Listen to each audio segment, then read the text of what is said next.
মিয়ানমারের অভ্যন্তরে সংঘাতের জের ধরে কক্সবাজারের টেকনাফের নাফ নদীতে আরোপিত নিষেধাজ্ঞা প্রত্যাহার করা হয়েছে।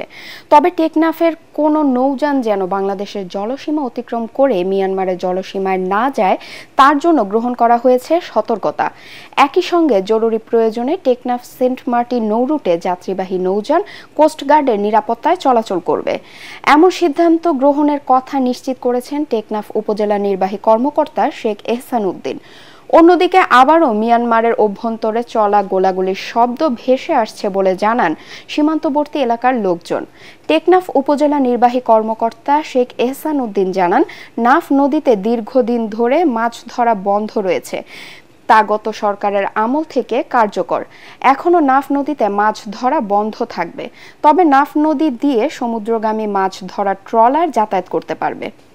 গত ৮ ডিসেম্বর বাংলাদেশের সাথে মিয়ানমারের সীমান্তবর্তী রাখাইন রাজ্যের মংডু শহর শতভাগ নিয়ন্ত্রণে নিয়েছে বিচ্ছিন্নতাবাদী গোষ্ঠী আরাকান আর্মি।